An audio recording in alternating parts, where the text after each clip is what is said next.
Good evening and welcome to QTV. We've got a fantastic show lined up for you this evening.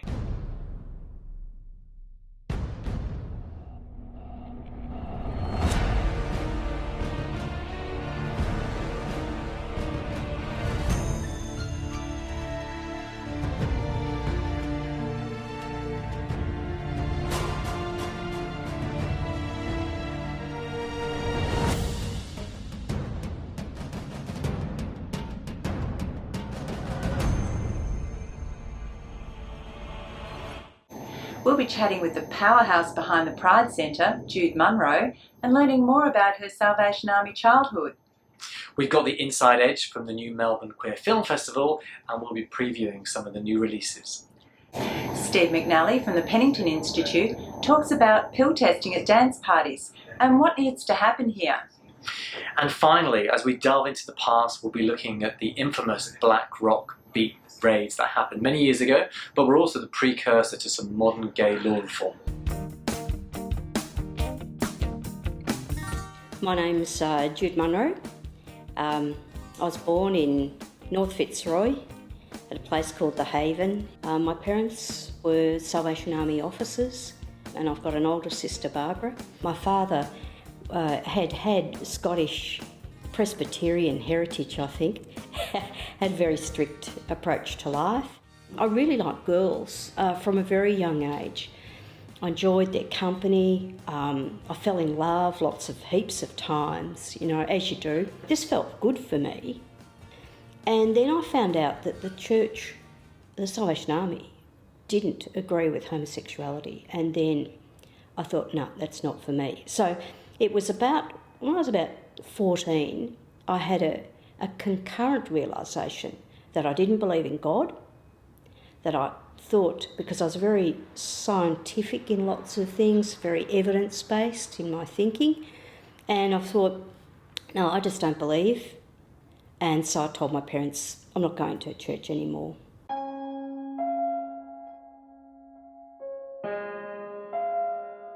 I was very much identified as a lesbian by 17, 18 years of age.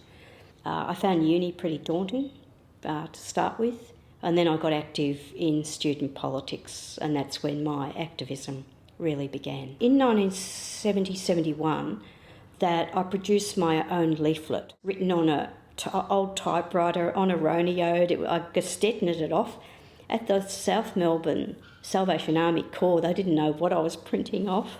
It was basically saying that there was nothing wrong with homosexuality, we should be accepted by society, but also that people needed to be aware that there needed to be equal rights. So I printed off probably a couple of hundred of these, and then convinced a couple of my friends to come with me to Flinders Street Station and hand them out. I wrote to Daughters of Bilitis, I found out their address, asked if I could join, but their age limit was 21, and so they had a minimum age. You had to be 21 to be able to join. I went along to Society 5, I think it was, and that's really where Gay Liberation came from. It was a group of 4 guys and myself who co-founded Gay Lib. I chaired the first meeting at Melbourne University. About 40 people came. Gay Lib was a really interesting thing. It was like a big family in lots of ways, because people were very excited about meeting each other and exploring issues to do with sexuality. We spent a lot of time in what we call consciousness raising groups, getting us all talking about sexuality and how we felt, the role of families, as well as rights. So it was this interesting combination, I think, of personal exploration through talking with others, very intimate situations, through to forming virtually rights campaigns or manifestos in whatever field it was, and then taking it to the streets. That sort of has stayed with me all my life, that really very strong sense of social justice. In the early 1990s, I then moved to St Kilda where I was the CEO, and then I moved more into local government CEO positions. Yeah, so the Victorian Pride Centre, our goal is to create the most loved and well-visited home. And my role as board chair is to make sure that the board works together, that we try and find funds, get financing in place, and be sufficiently in tune with our community, that we keep good relationships with all the major organisations, but also sufficiently in tune and attuned to the community. Well, by the time this goes to interview, we will have started demolition. So a very exciting time. The idea of having this place where we no longer face the issue of impermanence or temporary accommodation for major and smaller LGBTIQ organisations. I've always had very high energy levels, and so I draw on those. We've got so much further to go in supporting all of the people in our communities. What a wonderful woman, and I love the way Jude embodies both the historical gay liberation movement in Melbourne as well as the more recent events chairing the Pride Centre. Yeah, she's got some fantastic high energy. Great woman. Couldn't be a better person picked for the job. Absolutely, Tess. But now we're going to take us up to modern times and look at this year's Melbourne Queer Film Festival. We were there on the opening night to hear the launch addresses and also just to hear what the new films are on offer this year.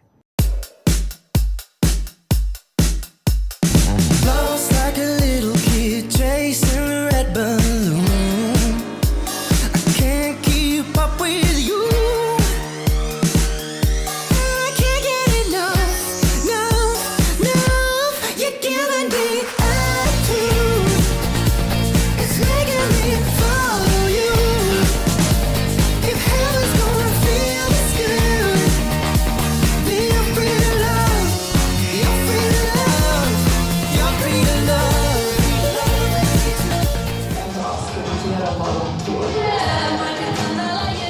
But tonight is all about launching the 2019 festival program, the 29th festival, with more than 120 sessions and events over 12 days. We have 4 films in the program that either star or feature the French actor Félix Morital, who is quickly becoming the poster boy for queer cinema.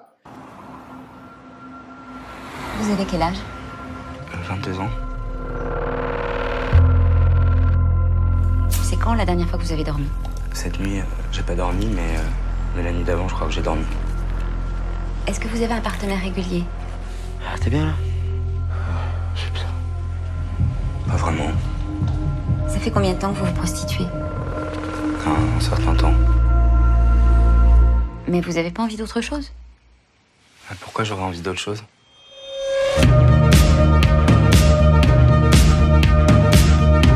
Écoute-moi bien, ici la pipe c'est pas 5 €, c'est 20. Pourquoi t'embrasses les clients? Bah, je sais pas, ça me dérange pas. Tu peux aussi rester là à côté de moi et moi je te prends dans mes bras et moi je vais sur toi.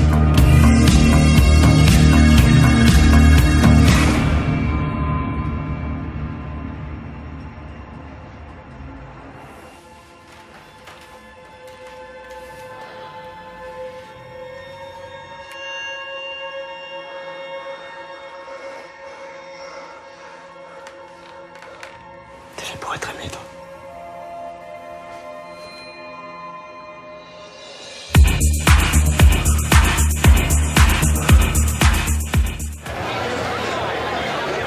I quite like romantic films. Horror. I like to watch very strange, psychedelic, mind-melting experiences. Well, like political ones, like the ones that speak to, I guess, an important pact that we will never be like any of them down there. Instead, we're gonna be something real. Yes, something real. Yes. Sitting at the corner, he and Susie know.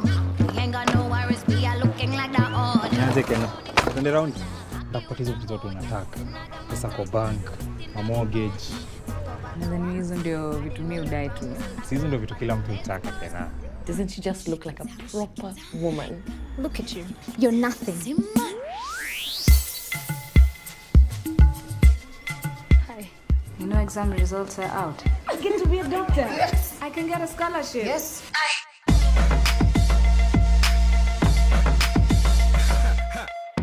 msichana wa MCA. Unadhani mababa zao wanajua?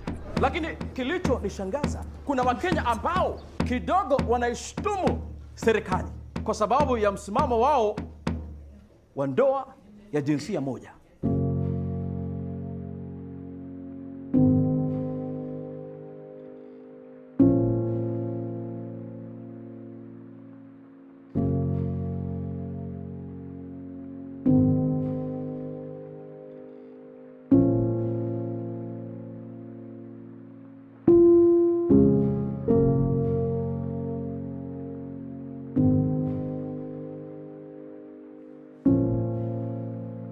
You're just a typical Kenyan girl.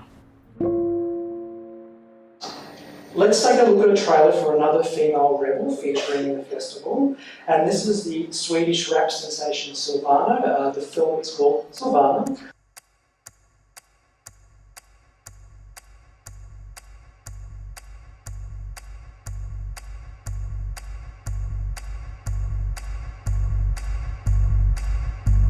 Jag älskar att se liksom saker och ting evolvera och jag vill vara Sverige den som gör det. Vad vill jag med?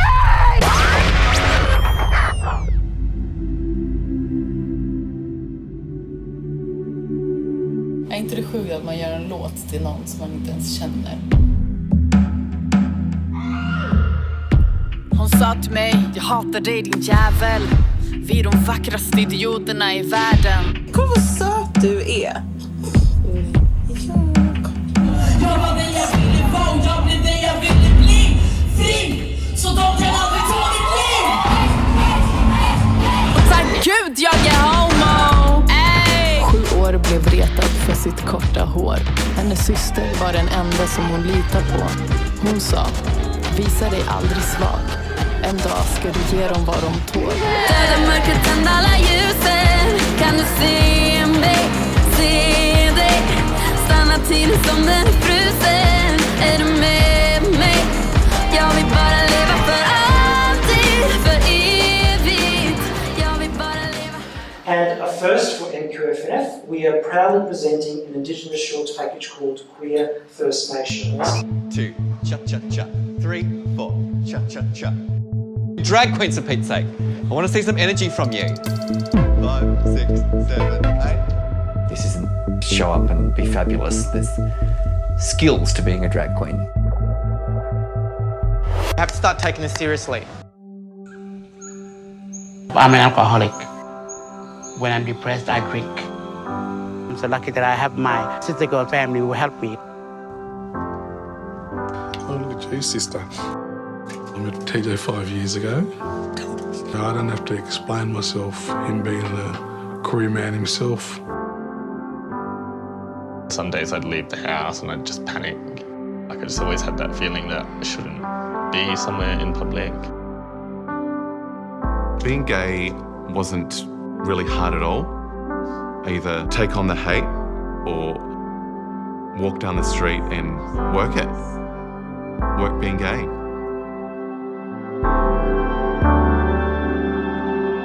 The thing about Aboriginal drag is you're representing all of the mob out there who don't have the same opportunities you do right now.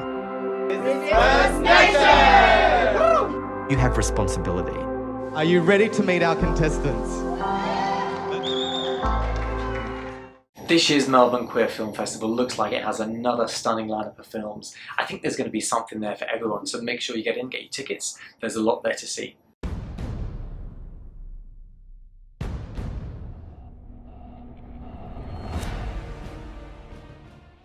Next up, we have Steve McNally from the Pennington Institute talking with Macca and Taz on Saturday Magazine from Joy 94.9. Let's take a look at that. Pill testing, it's a sensible thing to do. It's there is evidence behind it. At the same time, acknowledging that there is, Macca, you mentioned, it's the evidence is really important. It is out there, but it's also a really emotive area as well. People are at risk. People do die of taking pills.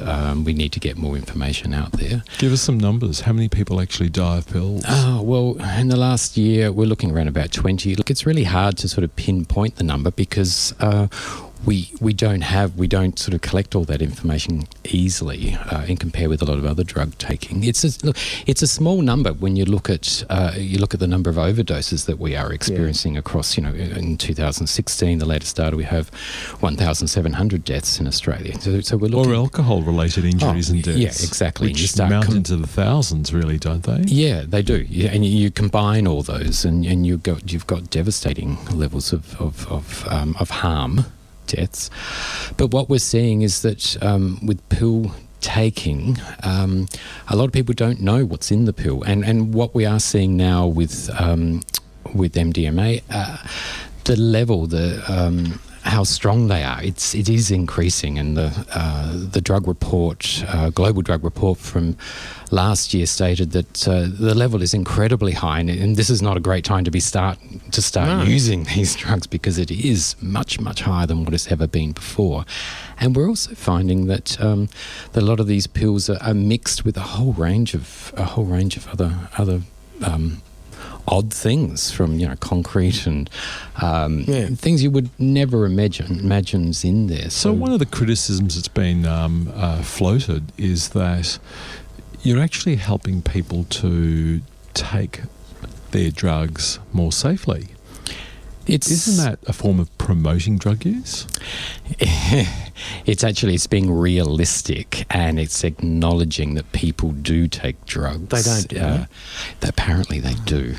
And they take these pills in music festivals, having a bit of a dance, and they're feeling great, and they take it because it'll make them feel even better, which is, what a strange thing that is. And the reality is that happens, and to think that that's not going to continue happening is a very strange thing to believe in. This public event that you're going to hold, it's actually to hear people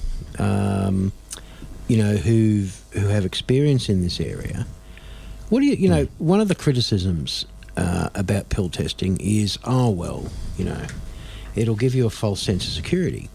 It tells you it will tell you basically what's in the pill, but you actually need to know what that's going to do. Well, I would have thought that part of this whole thing is that you actually do provide, if you're going to test the pills, you actually have someone there that can tell someone what is in it. Do you think, and I'm saying the Pennington Institute isn't saying we must have pill testing, you're saying let's have the discussion. Let's have a discussion. Let's make that clear.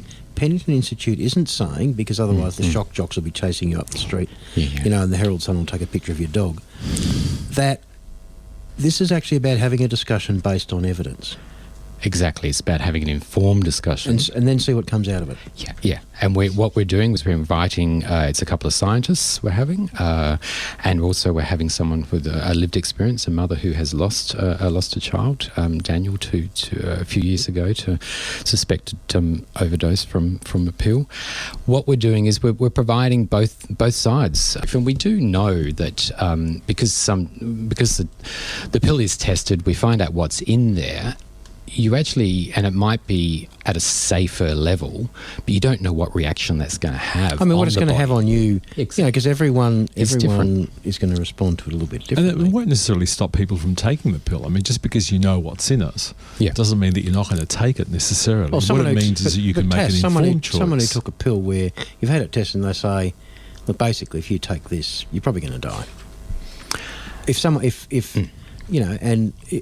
Correct me if I'm wrong, I think there was a festival in Canberra a while ago where there was some pill testing, and one of the pills, they said, if you take this, it's going to have really bad consequences. In fact, you may die. Yeah, and we have to create safer places and allow those spaces to have those conversations to reduce the harms. So what do you say to those critics who say this will encourage drug taking?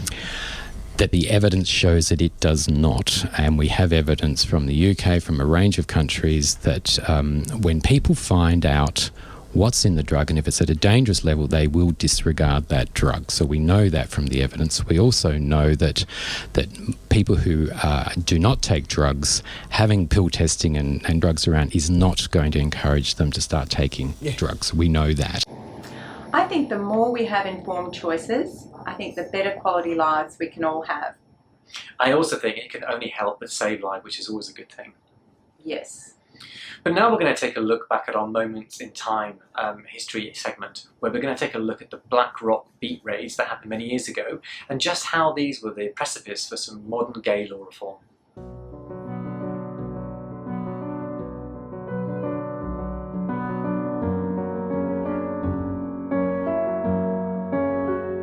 In November and December 1976, the Gay Liberation and the Society 5 switchboards started to notice a marked increase in calls from men who'd been arrested.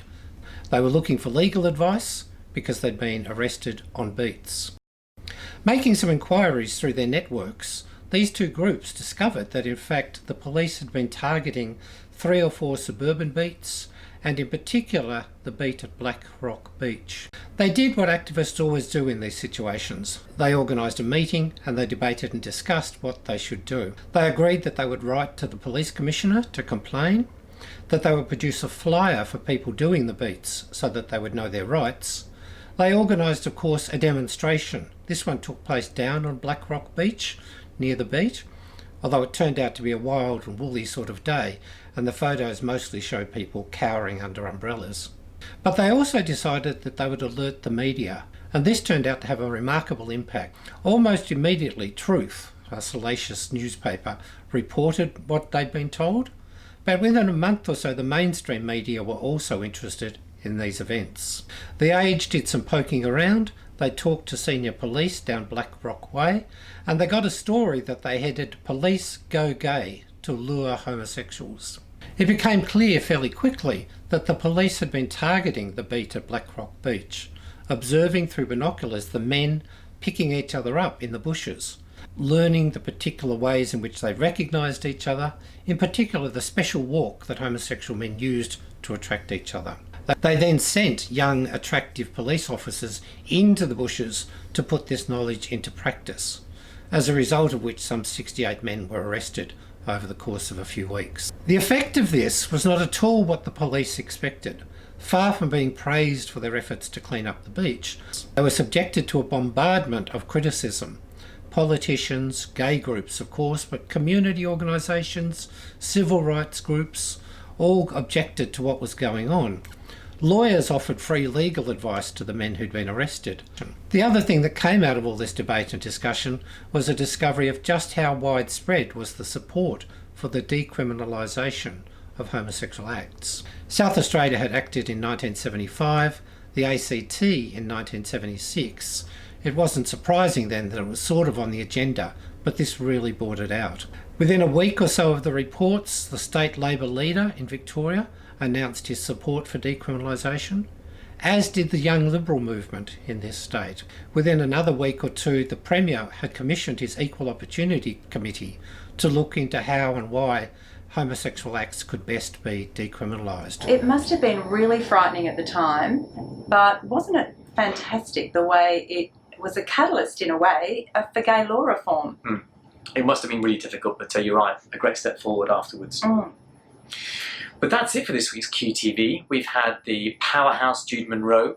We looked at pill testing with Steve McNally from the Pennington Institute. We had a quick look at the Melbourne Queer Film Festival. And finally, Moments in Time was a glance backwards at the Black Rock beat raids. But that's it from QTV for this week. We'll be back next week with another episode. Good night. Lost like a little kid chasing the red bus.